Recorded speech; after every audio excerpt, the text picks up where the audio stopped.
Melchor llevaba 6 horas ensayando. De su frente brotaba un concierto de venas bastante interesante. Parecían gusanos retorciéndose en un ritual sexual. Lo acompañaba un profesor de pronunciación. Un ser de aspecto nauseabundo cuyo rostro resultaba inescrutable y quizá, inenarrable. Incluso los actores y empleados del teatro evitaban acercársele. Melchor era el único que se sentía a gusto con él.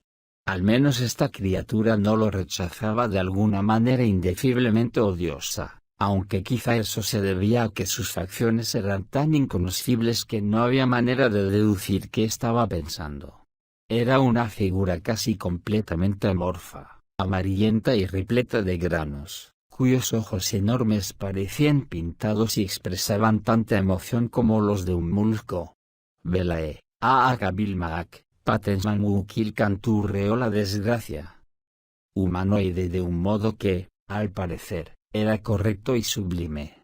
Velae, Bilmaak, Patensmanukil remedó Melchor, de manera poco o nada similar. La criatura se le quedó viendo gravemente. El nigromante bajó la cabeza, amargado, aterrorizado y con mucha vergüenza. «Vas mejorando», le dijo con voz pastosa. «¿De veras lo crees?» «Claro. Pero es mejor que sigamos practicando todo lo que se pueda». Hacía años que Melchor no se sentía cargado de ese noble sentimiento que sobreviene cuando uno experimenta un sincero agradecimiento hacia alguien que tiende una mano en tiempos de necesidad. Por ello estaba contemplando tomarse un momento para agradecer sentidamente a Trarg por su ayuda y paciencia. Su padre, sin embargo, siempre había dicho que cuando Melchor se ponía así era porque tenía el pelotudo subido. Por ello decidió guardar silencio y seguir apelando a la misericordia de aquel menjunje de carne sobrenatural. «Lo mejor guerrarge intensimitar migoz 3», aconsejó Trarg. Aquello le pareció un chiste de mal gusto a Melchor, pero decidió no decir nada. Un elfo oscuro, cuya presencia ninguno de los dos había notado, fue quien dijo lo que tenía que decirse. Para que logre imitar una voz así va a necesitar sostener un gargajo a mitad de la garganta.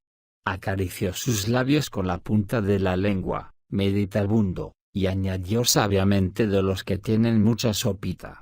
Hombre y monstruosidad giraron cabezas, más bien una cabeza y un apéndice de aspecto semiderretido, para mirar al mítico ser de hermosa voz, quien los veía de brazos cruzados con la espalda reclinada sobre una pared. Mirar a Trarg de cerca, lejos de disipar dudas, las aumentaba a velocidad vertiginosa. Pero cualquiera podría haber deducido, dada su expresión, que el consejo del elfo oscuro lo había dejado pensando. «Podríamos gobar». «¿Tienes idea de qué dijo?» Cualquiera habría creído natural que una pregunta como aquella sería pronunciada por el torpe humano al mítico ser con siglos de experiencia a través de mundos maravillosos. Pero lo cierto es que fue más bien al revés. «Dijo que podríamos probar», contestó Melchor secamente, mirando al elfo, ofendido por su falta de tacto para con el maestro de pronunciación. Se escucharon unos siseos del otro extremo del escenario.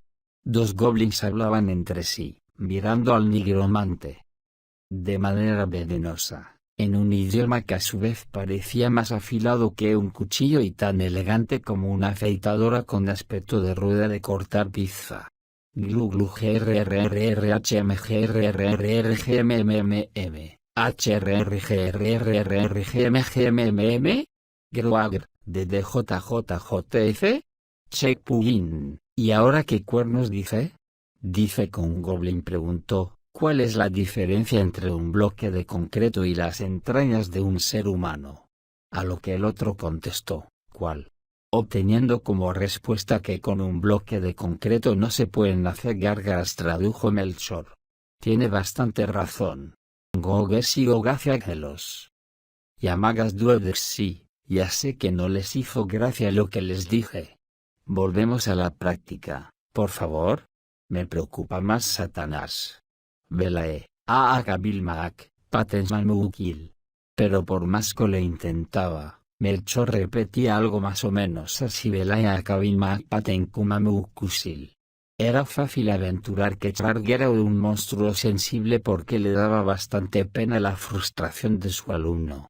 El elfo oscuro, en cambio, parecía disfrutar de la situación, pero, de ese modo contradictorio tan propio de ellos, estaba también dispuesto a ayudar. A ver, intenta repetirlo de vuelta, dijo, apretando toscamente el mentón y las comisuras de la boca de Melchor con sus dedos largos y finos. Pelae, Akabin Bakpatensmanmukil. ¿Éxito? Ha dicho que éxito, exclamó Melchor, con la mano aún apretándole y los labios en forma de besito. Ha sido mucho mejor, ¿verdad? El elfo oscuro lo vio ofendido. Por supuesto que sí. Ha sido idea mía. Sin embargo, Charg, el maestro, no tardó en añadir que a pesar de la inmensa mejoría, tenía que aprender a decirlo sin que le estuvieran apretando la boca de un modo que parecía que estuvieran pretendiendo ordenarla.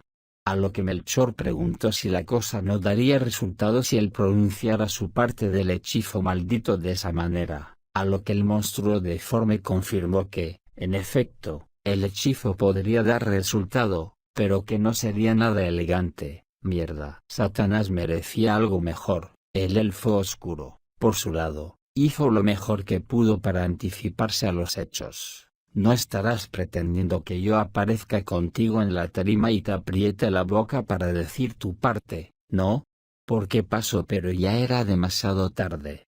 Melchor se apuró en contárselo todo al director de la obra, quien, a pesar de haberlo escupido en un ojo a media conversación, lo escuchó con atención e interés y, por lo tanto, el destino del joven elfo, que a decir verdad era simplemente el mandadero que venía a entregar la comida, quedó sellado. Aquel día pasaría a la posteridad y sería recordado como leyenda de segunda mano en el infierno, cuando un nigromante consiguió cagar a nada menos que un elfo oscuro.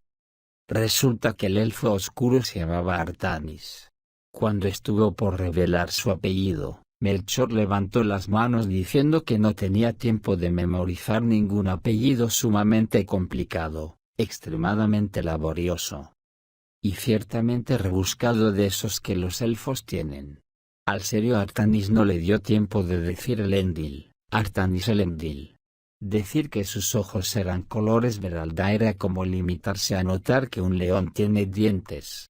Los ojos de Artanis eran de un verde sobrenatural y la mirada que le dedicaba al nigromante era más ruin que la mordida de la peor pécora del infierno. Te maldigo, humano.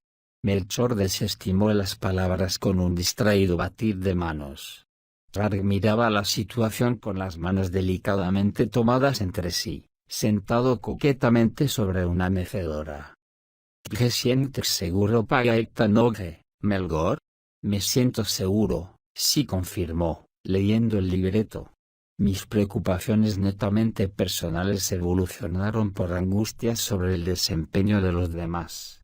Artanis tapaba su rostro con ambas manos, afligido más allá del consuelo. Son buenos profesionales. Tan buenos profesionales como los goblins pueden llegar a ser, gruñó. Los goblins fueron elegidos por una razón, nigromante no fallarán. Nunca lo hacen. El único eslabón retrasado en todo el operativo eres tú. Melchor no se dio por aludido.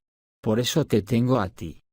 Pero Artanis se hallaba inconsolable y lo hacía saber con un clarísimo lenguaje corporal, que era la descarnada imagen del derrotismo.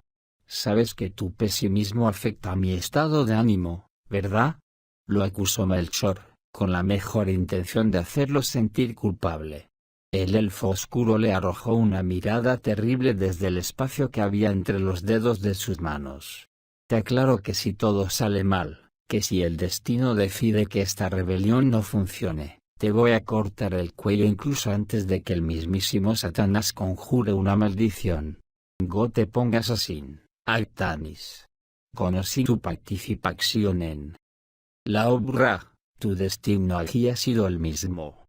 Exactamente. Exclamó Melchor, con hastío. Aun si no salieras conmigo en la parte final de la obra, si todo fuera mal, igual estarías entre los condenados por toda la eternidad, pelmazo.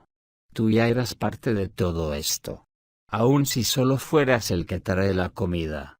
El elfo hizo una pausa para intercambiar una mirada cargada de vinagre por otra que parecía una perversa mezcla entre la de una víbora y un felino sediento de sangre. En todo caso, alégrate. Tu participación no hace sino elevar la tasa de éxito en todo esto. Pero Artanis meneó la cabeza con impaciencia. No entiendes. Todo era más fácil pensando que iba a esperar el resultado tras bastidores. Y aún así, el terror es bestial. Ahora imagínate lo que siento al tener que estar en el mismísimo escenario ante la presencia de Satán. Su sola mirada hace que desees no haber existido. Hace que quieras cambiar tu vida, sin importar lo buena que haya sido, por la alternativa de no haber sido jamás un microscópico proyecto en el cosmos. El elfo mostró sus afilados, casi animalescos colmillos. A eso añádele el peso de la conspiración. De todo esto, gritó, alzando las manos teatralmente en el aire. Y no tardó en añadir: la puta que te parió, Melchor. Melchor describió una U invertida con la boca, sacó el labio inferior y pateó una piedra imaginaria con las manos metidas en los bolsillos de su túnica. Uno podría haber sentido como propia, sin embargo, la idea que cuajó rápidamente en el interior de su cabeza un segundo. Satanás estará entre las sombras, ¿no? No debo verlo directamente. Sí puedes, Melgor. Sí puedes, hijo de puta. Afortunadamente, Artanis comenzó a dar una explicación antes que Trark. Como bien sabes, para ti sería mortal, pero a Lucifer le gusta aparecerse en una forma en que cualquiera lo pueda contemplar sin consecuencias. ¿Verlo no hará que los sesos me salgan a chorros por el culo? Supongo que si él quisiera, sí. Pero es improbable que le dé por ahí cuando asiste a eventos sociales. A lo sumo podrías enamorarte de él. Le gusta lucir bien. Pero no te va a matar con su aspecto, no es su estilo. Melchor enarcó la ceja izquierda hasta tal punto que por un momento parecía que se le iba a escapar de la cabeza. Muchos hombres hubieran cuestionado la insinuación de enamorarse de alguien o algo de su mismo sexo. Melchor era mucho más sofisticado y sabía los influjos que podían ejercer los demonios. En especial si se trataba de humillar a hombres heterosexuales. Lo suyo iba por otro camino. Ningún demonio podría manipularme hasta tal punto. El elfo oscuro se sintió aún más irritado. ¿Ni siquiera Satanás? No seas ridículo. Melchor arrugó la frente con dignidad pedante. Sabes que hay demonios mucho peores que él, ¿no? ¿Más fuertes? Nada es más fuerte, afirmó. Me refiero a que son peores, más hijos de puta. El rostro de Artanis perdió su influjo gatuno. Quizá así era como palidecían los elfos. Algo así había escuchado de mi abuelo Melvac el Grande, quien murió en un combate mágico hace siglos. Si Artanis arrugó los labios pensándolo un poco mejor. Más bien lo había intuido. Él sabía que había demonios muy ruines, ergon orgere de sigurgelo de stanoge noge peligroso. Tienes razón, concedió Melchor, con un fuerte asentimiento. Eso definitivamente no quiere decir que lo que vamos a hacer esta noche no sea peligroso. Es putamente peligroso, afirmó Artanis. Jodidamente peligroso, convino Melchor. ¿Alguna vez te encontraste un demonio así? ¿Peor que el mismísimo Satán? El nigromante chupó sus cachetes por dentro y asintió gravemente. Así es. Se lo preguntaba a Trark, humano hijo de puta. O seas así, Artanis Melgor tiene más experiencia que yo. Artanis puso cara agria y giró la cabeza, negándose a mirar directamente a Melchor. ¿Alguna vez te encontraste con un demonio peor que Satanás? Sí, seo. Melchor se lamió los labios, preparándose para contestar. Logró que Artanis lo mirase fijamente. Pregúntaselo a tu abuelo, elfo de mierda. Se quedó callado un par de segundos y agregó al difunto. Si esto sale bien, te voy a matar, humanillo. Y si no, me voy a regocijar con tu negro destino lo suficiente para olvidar el que me irá a tocar a mí. Maegor deja de pelear, contesta su pregunta. Sé que existen y sé sus nombres, terció Melchor, mirando a Trark. Pero poquísimos nigromantes se atreven a llamarlos. Los que lo hacen, a veces, son personas tan desesperadas que han perdido el juicio y su único paso por la historia ha sido el de ser inmortalizados como malos ejemplos. Como lo que nunca, nunca jamás se debe hacer.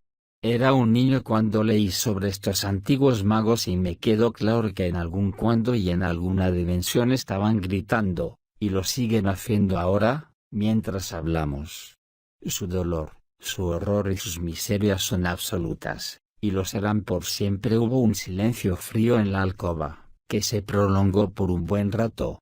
Velae, Kabil Maak, Patensman Mukil, recitó Melchor. Hubo un nuevo silencio, pero esta vez mucho más agradable.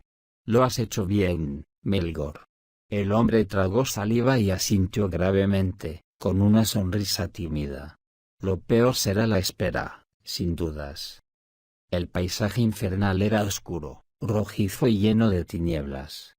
Visto desde arriba parecía que todo tomara lugar en una nube espesa y negra, pero esa nube era deshilachada por infinidad de luces sangrientas y millares de torres mórbidas que se perdían en una bruma helada. En algún lugar de aquella imposible, colosal metrópolis, que flotaba sobre lo que parecía un hígado sangrante, que navegaba lentamente en un limbo oscuro en el intestino más recóndito del universo, se hallaba un teatro. Y aquel teatro se parecía al Vaticano, si el Vaticano fuera bastante más grande e indeciblemente más imponente.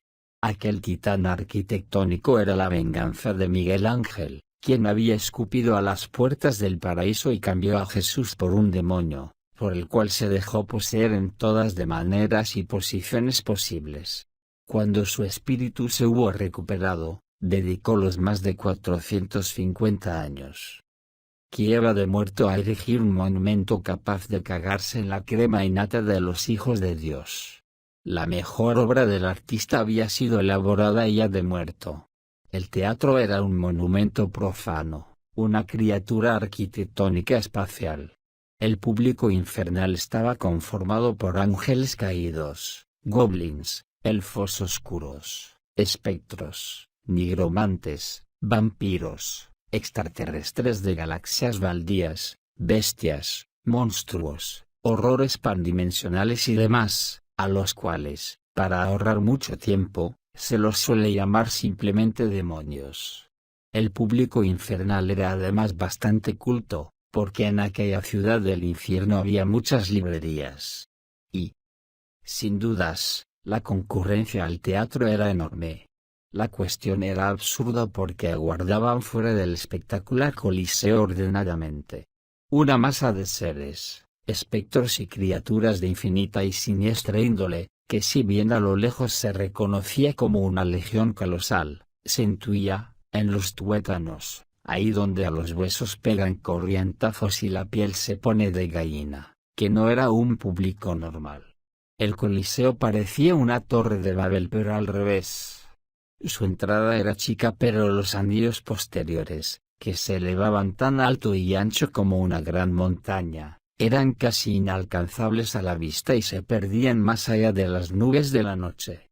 La adornaban una gran cantidad de ventanas de las que salían luces, como una gran nave cósmica. Desde detrás de una de ellas se hallaba el elfo oscuro Artanis, mirando, tan desconsolado como aterrorizado, hacia abajo, a la multitud que el coliseo engullía lentamente. Le habría dicho a Melchor que se asomara y viera cómo semejante espectáculo se desarrollaba a más de 1000 metros allá abajo, donde seguramente estaba también Lucifer, el príncipe y Satanás, el rey, pero supuso que eso descompondría más gravemente al nigromante, quien se miraba ante un espejo en la semioscuridad.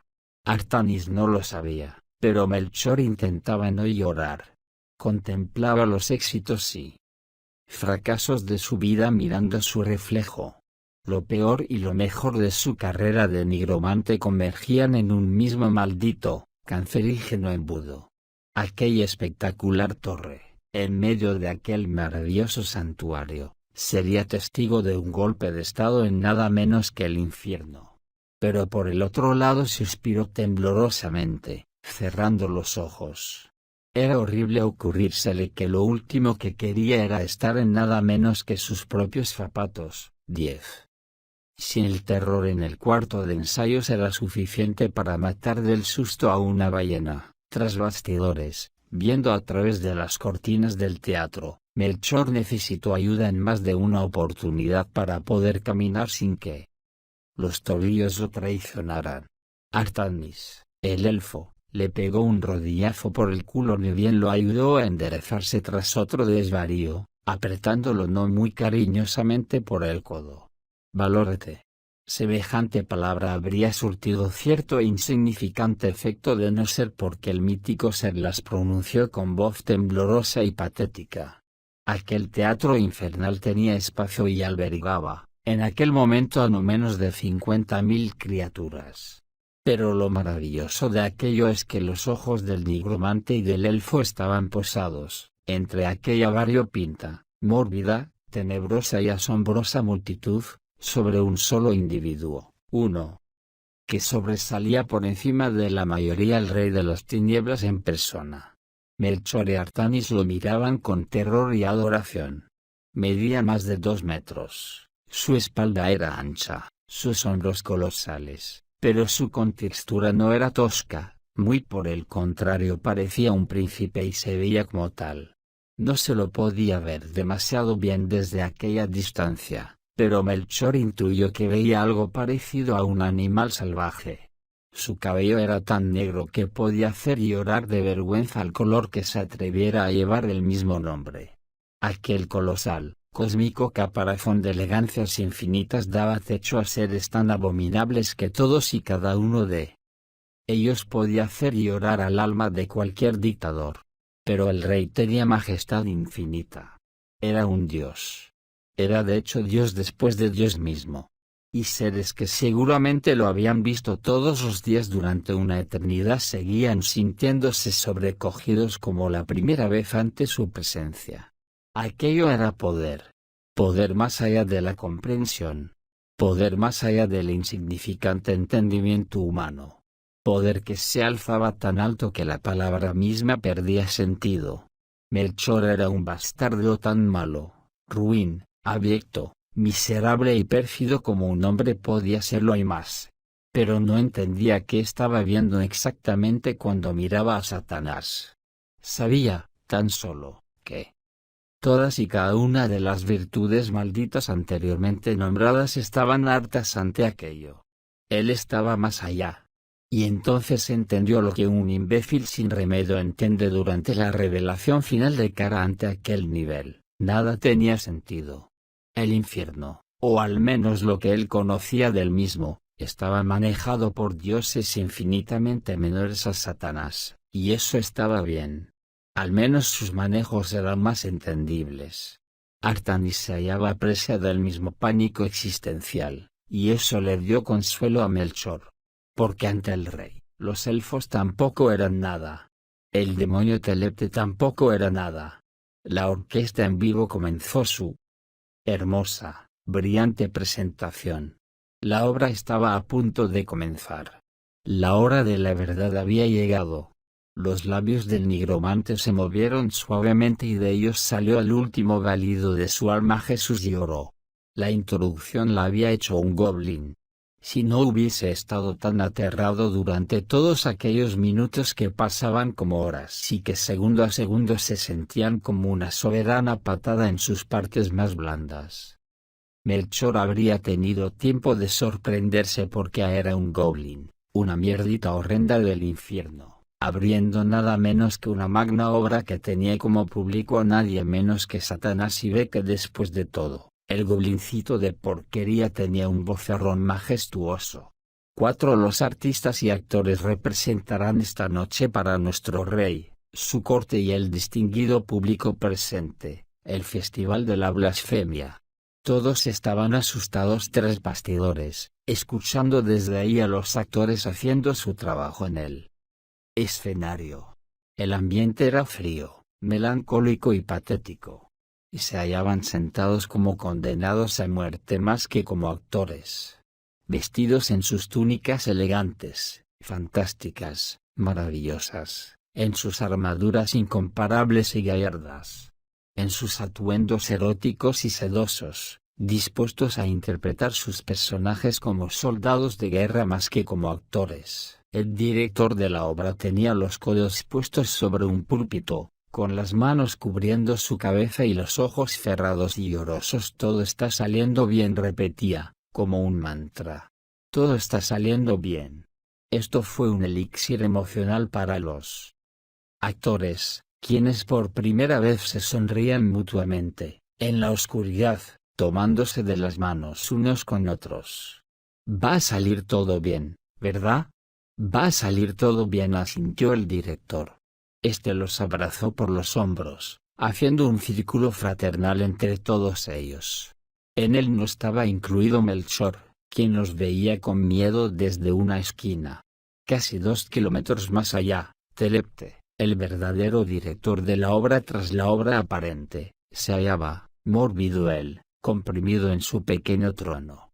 A los demonios de su categoría se les daba tronos, no sillas, pero éstas perdían su significado en un sector de hileras e hileras de puestos idénticos al suyo, nada comparables a los de Satanás y su corte.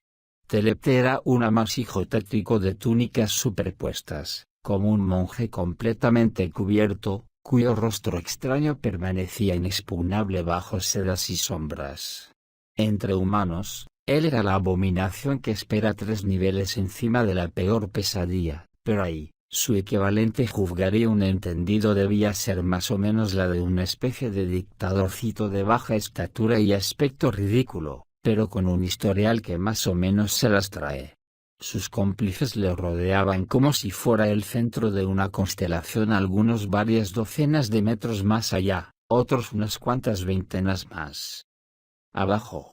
Las presencias desfiguradas, enormes y aplastadas en sus tronos se revolvían temblorosamente, expectantes y acongojados, sintiendo esa cosa horrible que no habían experimentado en océanos de tiempo: ansiedad y miedo. De vez en cuando se miraban a las caras, al menos, los que no eran tan rechonchos como para mover aquella masa inexpugnable y sin cuello que tenían por cabeza. Telepte se cubría la boca con 2 dedos, mirándolos con ojitos ansiosos que parecían exigir que no lo mirara él de vuelta, hipersensible y paranoide a no caer en la menor actitud sospechosa. En el escenario tenía lugar una fastuosa danza con saltos, técnicas y movimientos imposibles, aros de fuego volando por el aire y malabares espectaculares que dejarían en vergüenza a cualquier espectáculo terrestre. La orquesta enardecida tocaba una composición más grande que la vida y, aún desde los nimbos colosos de color plomo bajo aquel cielo arremolinado y magenta, las saetas de luz de los reflectores atravesaban el cielo, celebrando artísticamente una obra que versaba sobre la victoria del infierno sobre el cielo. Melchor estaba sentado en el piso con la espalda apoyada a una pared, parecía un borracho derrotado. Sobre su cara asustada brillaban, estallido tras estallido, los colores de los fuegos artificiales que explotaban en el cielo. Hacía caso omiso al estruendoso aplauso que venía del teatro, quizá porque no lo escuchaba, porque estaba más allá de ello.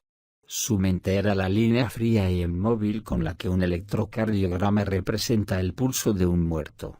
Visto desde unos cuantos pasos, cualquiera habría dicho que ya no era un hombre sino un zombi.